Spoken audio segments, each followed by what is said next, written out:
Gonna do a quick repair video for y'all. This is my Wizard of Wor cocktail. This is one of my absolute favorites. One of the few games we have that I actually like to play. I decided to bring it out here to the garage. In moving it with my brother Reese,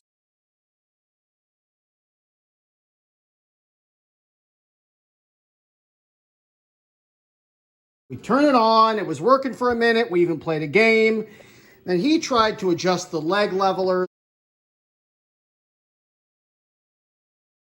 Before I knew it, we had what you see here. Now, I wouldn't call this playing blind. You can see the game is on the screen. It's just like the color's not coming through. I was like, oh, great. We got a monitor issue.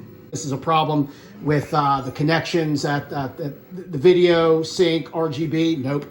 All that was good. Tried a couple of different monitors on it. Same thing was displaying on the spare monitors I have that we hooked up to this thing. So we knew it was not a monitor problem. I was like, okay, we have a board problem. So I went in here.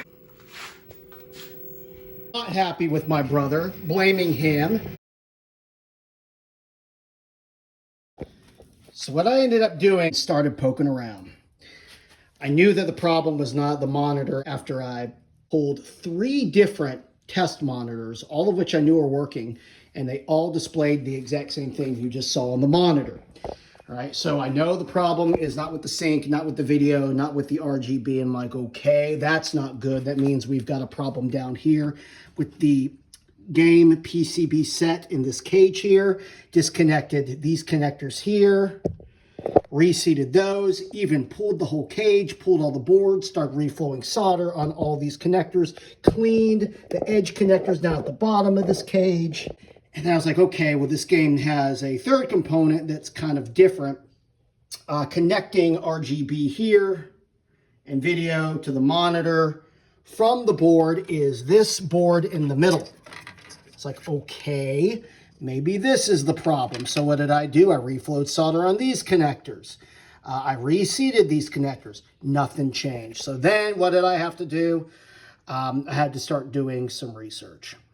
Fortunately, there's a very helpful community out there that is willing to give you their insight and expertise when things like this pop up. And what I discovered is that this board doesn't have a lot that can go wrong with it, but when something does go wrong with it, it can have the effect that we were seeing on the screen. So I thought the simplest thing first, let's go for the IC here. That is an RGB integrated circuit chip specific. It's outdated. It's discontinued, but there's a lot of new old stock out there.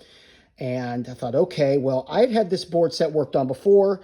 There was already a socket in there that allowed for this IC to be switched out. I thought, okay, well, I'll just order one of these and see what that does. And after that, then we've got to start checking diodes, and we have to start checking transistors. Like you see there, that little guy. And I had already checked these 2 tube things here, and they both ohmed out okay. So I changed out the IC, and what do we get? Bam! That one little chip had gone bad, and switching it out with a new old stock one fixed the problem. I would call that fortunate, because working on the board set in this game, this monstrosity right here is an expensive pain in the butt.